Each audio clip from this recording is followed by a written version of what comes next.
누가복음 23장입니다. 누가복음 23장 43절. 가상칠언 시리즈를 하고 있는데요. 가상칠언 두 번째 누가복음 23장 43절입니다. 저희가 함께 같이 봉독하도록 하겠습니다. 예수께서 이르시되 내가 진실로 내게 이르노니 오늘 네가 나와 함께 낙원에 있으리라 하시니라. 아멘.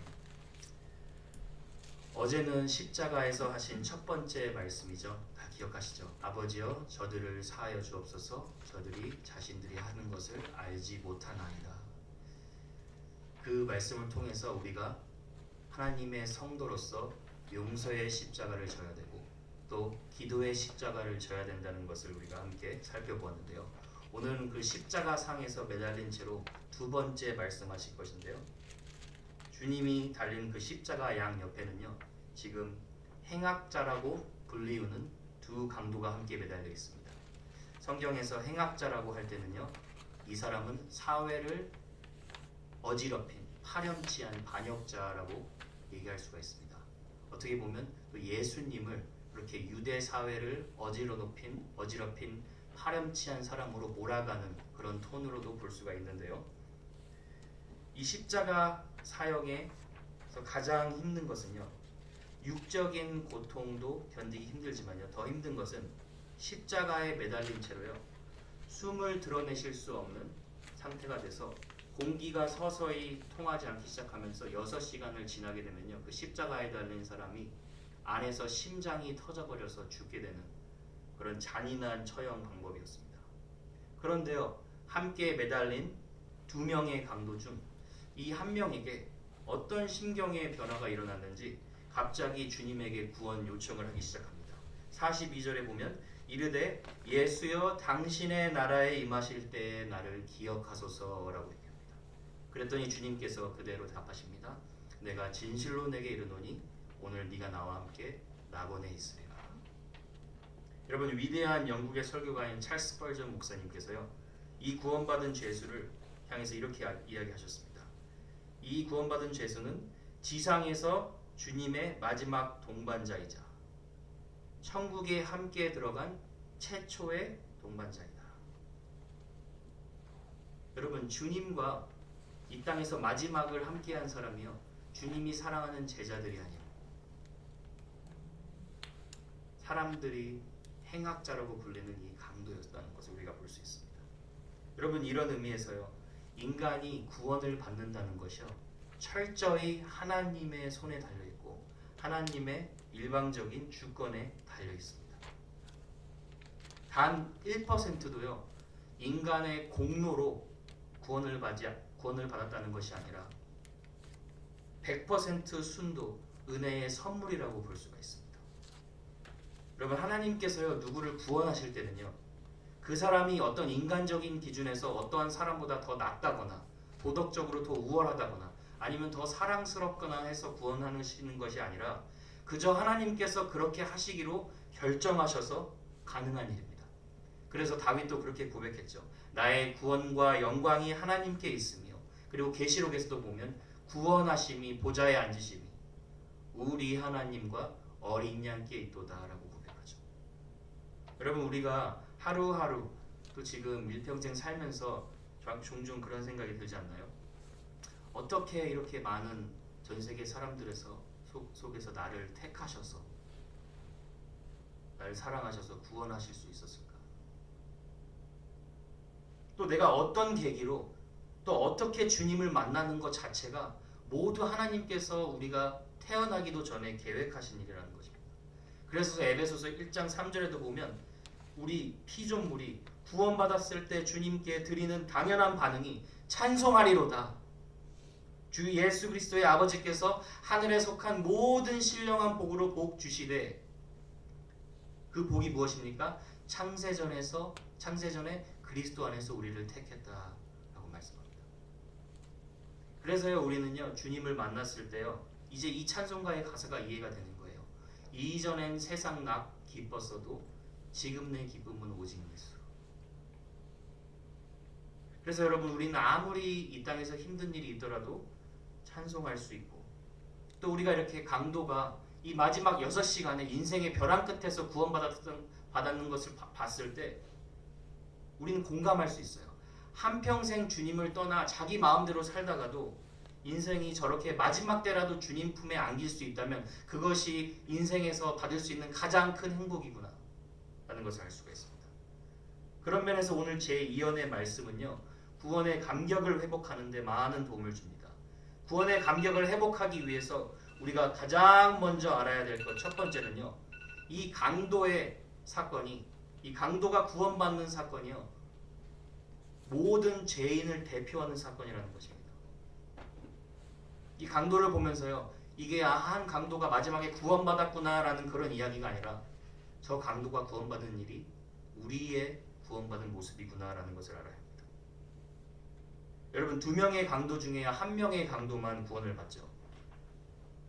근데요, 이 1명의 강도가 다른 강도보다는 더 나은 자가 아니었습니다.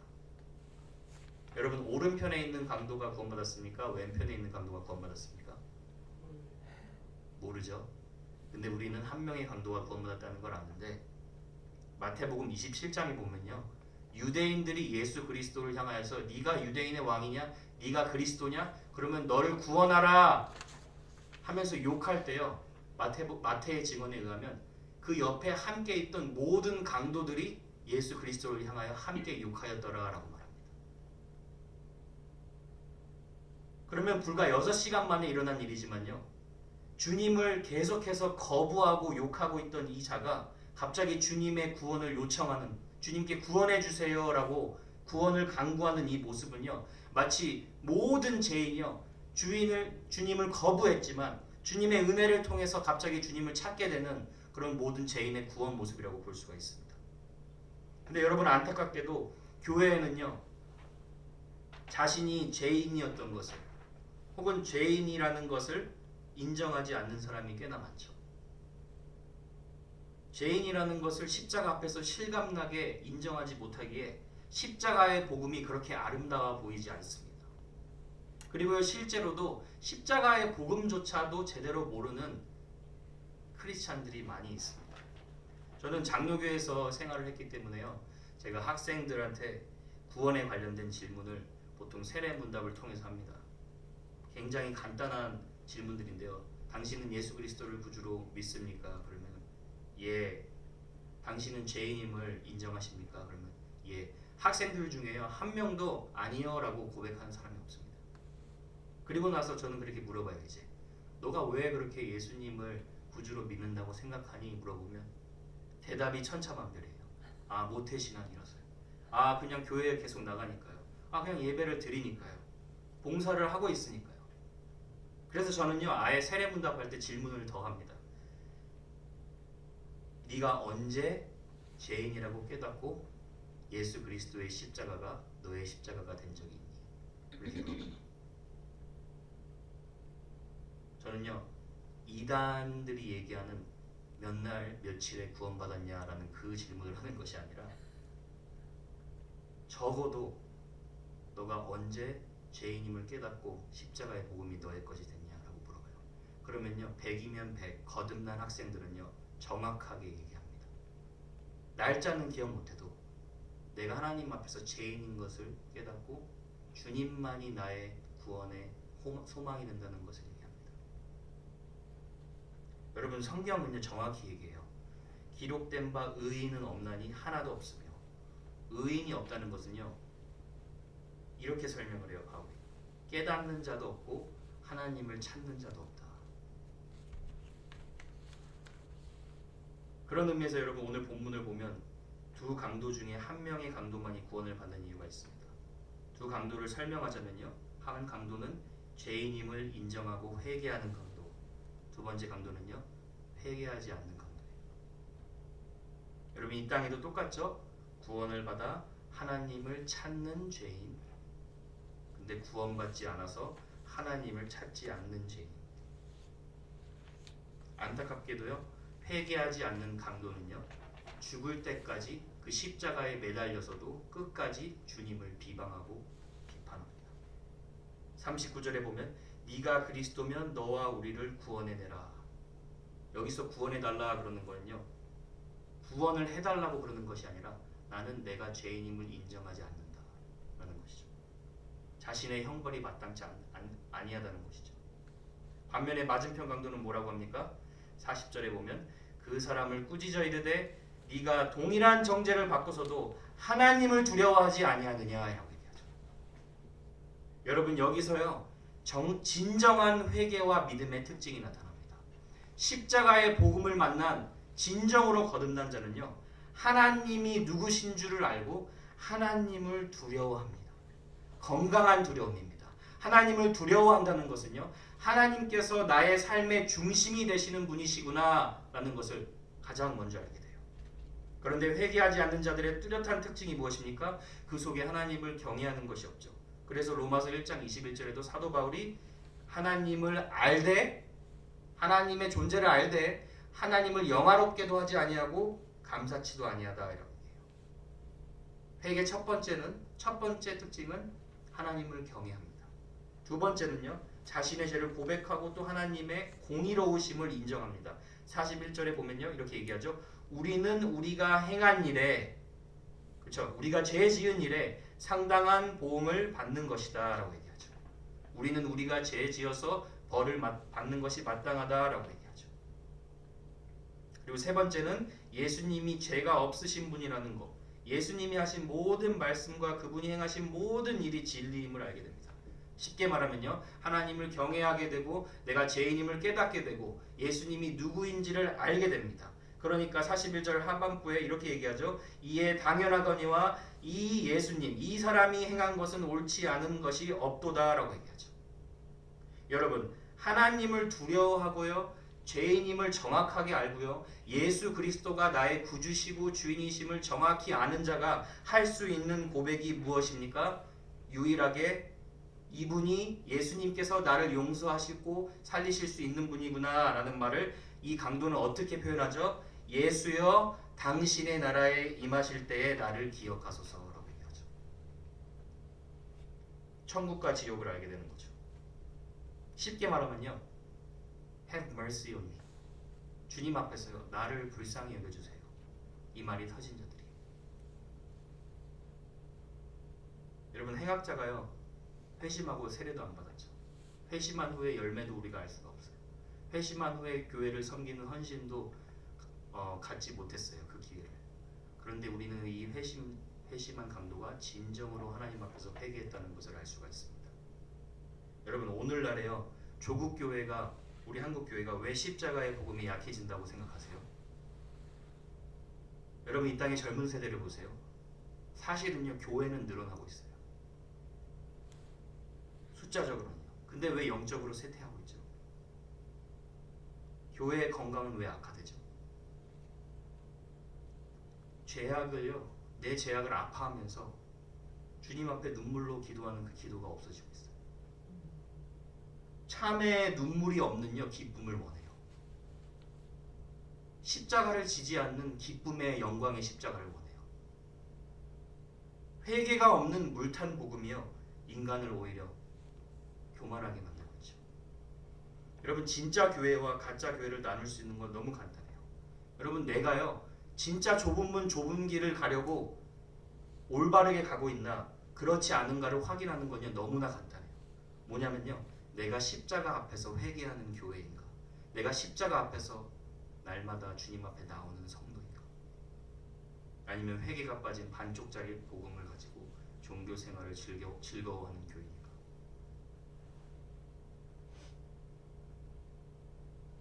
여러분 우리가 회개의 복음, 십자가의 복음을 받아들이면요 우리 거룩하신 하나님 앞에서요 저 강도나 나나 똑같은 죄인임을 인정하게 되죠.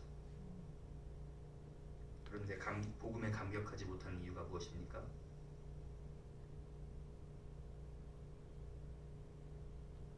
자신이 저 강도보다 괜찮다고, 그렇죠?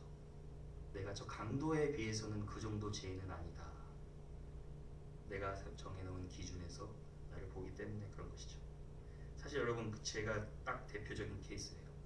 어렸을 때 교회를 갔습니다. 교회에 간 이후로 단 한 번도 하나님의 존재에 대해서 부정한 적이 없습니다. 나름 곁길로 가지 않는 상자에 나오는 첫째 아들 같았기 때문에요. 비교적 착하다, 뭐 남들에 비해서 꽤 괜찮은 사람이라고 많이 생각을 했습니다. 십자가에 달린 저 강도 수준은 아니니까 이 정도면 뭐 괜찮지. 근데 20대 때요, 회심을 경험하니까요, 십자가가 딱 맞닥뜨리니까요, 하나님께서 저의 민낯 속속들이 드러내시는데, 정말 솔직히 말해서 죄인 중에 그런 죄인이 없어요. 하나님은 제 은밀한 죄, 내면에 감춰진 죄, 사람들이 봤을 때 위선된 그 모습들, 그 죄를 밝히시는데, 제가 정말로 20대 초반에 회심하고 나서요, 한 초반 1년 정도 동안은 정말 눈물로 콧물을 빼면서 회개 기도를 했던 것 같아요. 물론 그 회개 기도가 지금도 멈추지 않습니다. 여러분, 우리도요 다 그렇게 사실 모두가 하나님의 십자가 앞에서 저 십자가에 달린 강도 같은 죄인 아니었나요? 표면적으로는 세련될 수 있을지 모르지만 나를 지으신 창조주 하나님, 그 하나님이 주신 시간들, 하나님이 주신 호흡들, 하나님이 주신 생명, 하나님이 주신 재물, 주님을 몰라서 방황할 때 사실 다 내가 주인 되어서 살아가지 않았나요? 여러분, 하나님께서요 가장 먼저 네가 그 십자가가 아름답게 보이게 하기 위해서 회개의 은혜를 부어주세요. 그리고 회개의 은혜를요 계속해서 부어주세요. 왜냐면요, 예수 그리스도를 믿고 내 죄가 점점 더 커 보일 때마다 사실요 그리스도 안에 있는 자들은 십자가가 점점 더 커 보여요. 여러분, 사도 바울이요 로마서에 역사가 깊고 전통이 깊고 나름 복음이 안다고 하는 그 로마 교회를 향하여서 처음 하는 말이, 나 하나님의 종 된 사도 된 바울은 이렇게 얘기하면서 뭐라고 얘기합니까? 할 수만 있으면 내가 너희들에게 복음 전하기를 원하노라, 그렇게 얘기해요. 할 수만 있으면, 그 오래되고 유명한 그 명성이 인기가 높은 그 교회에게 할 수만 있으면 내가 복음을 전하기를 원한다. 여러분, 제가 그래서 여러분에게 꼭 신앙의 도전을 드리고 싶습니다. 여러분이 하나님께 나아갈 때 하나님 평생에 복음을 사랑하고 붙들고 싶으니까요, 저의 죄를 단순하게 그냥 인정하는 것이 내가 크리스찬 초기에 하나님 내가 죄인입니다 라고 고백하는 수준이 아니라, 내가 평생을 다윗처럼 내 자신의 마음과 내 내면을 잘 살필 수 있는 그런 기도를 할 수 있도록 주님 허락하여 주옵소서. 시편 139편 얘기합니다. 하나님이여 나를 살피사 내 마음을 아시며 나를 시험하사 내 뜻을 아옵소서. 내게 무슨 악한 행위가 있나 보게 하시고 나를 영원한 길로 인도하소서. 여러분, 십자가에 달린 강도가요 짧은 시간이지만 저것을 본 것입니다. 예수님께서도 그러셨죠. 심령이 가난한 자가 천국을 볼 것이다. 자신의 힘과 노력으로 도저히 구원할 수 없는 자신을 알았고 자신에게 사형 선고를 내린 겁니다. 그래서 사도 바울도 얘기합니다. 우리는 우리 자신이 사형 선고를 받은 줄 알았으니 이는 우리로 자기를 의지하지 말고 오직 죽은 자를 다시 살리시는 하나님만 의지하게 하심이라. 여러분, 그런 이야기가 있습니다. 어떤 목사님이요 이틀 동안 부흥회를 하셨어요. 성도들에게 십자가 설교를요 눈물로 아주 콧물 빼면서 열정으로 전했는데요, 첫날에는요 십자가에 대해서 얘기하는데 하나님께서 죄인을 향한 진노에 대해서 경고하셨어요. 그런데요, 그렇게 죄의 전염성과 죄의 무서움에 대해서 성도들에게 설교하는데 성도들의 마음이 너무 차갑고 아무런 반응이 없고 그냥 그 메시지를 별로 마음으로 받아들이질 않았어요. 그리고 그 다음 날, 둘째 날이 되었어요. 이제 하나님의 진노에 대해서 설명했으니까 십자가의 사랑에 대해서 선포하십니다. 그런데요, 갑자기 십자가의 사랑에 선포하니까요 성도들이 여기저기서 손수건으로 눈물을 닦고 눈물을 훔치기 시작했어요. 그때 설교를 하시던 목사님이 그렇게 말하셨어요. 어제 설교를 듣고 울지 않으신 분은 오늘 울 자격이 없습니다. 왜 그렇게 얘기하셨을까요? 하나님의 진노를 받은 죄인임을 인정하지 못하면 십자가의 사랑을 정확히 알 수가 없기 때문이죠. 사도 요한이 말합니다. 만일 우리가 죄가 없다고 말하면 스스로 속이고 또 진리가 우리 속에 있지 아니할 것이요. 여러분 오늘 고난 주간을 통하여서 저가 하나님께서 저에게 주시는 말씀 또 여러분에게 주시는 말씀은 아마 정리해 보자면 딱 한 가지라고 볼 수 있어요. 회개의 은혜를 사모하는 것. 그래야 정말 십자가의 복음이요 다시 돌아올 수 있어요. 여러분 젊은 세대들 가운데 또 우리 어르신분들께서요. 하나님 가짜 복음 말고 진짜 예수 그리스도를 만난 복음, 감정에 치우쳐져서 매번 흔들리는 복음이 아니라 예수 그리스도의 십자가를 진짜 경험한 우리 많은 사람들, 우리 많은 성도들 세워주시기를 원합니다. 그렇게 기도하며 나아가길 원합니다. 여러분 오늘 이 강도 사건은요 회심하기 전 저희들의 모습이죠. 그렇지만 은혜로 주님을 욕했던 자가 회심한 것처럼 우리도 십자가에서 내가 죽어야 할 그 자리에서 예수 그리스도께서 주심을 알고 깨달았습니다. 그래서 우리는요 십자가에 달리신 주님을 향하여 우리도 고백할 수 있어요. 주님이 무엇을 약속하십니까? 너가 나와 함께 낙원에 있으리라. 너의 믿음은 헛된 것이 아니다. 그래서 사도 바울도 얘기하죠. 우리의 믿음이 만약에 부활도 없고 이 땅이 전부인 것이면 우리의 믿음이 헛것이라고요.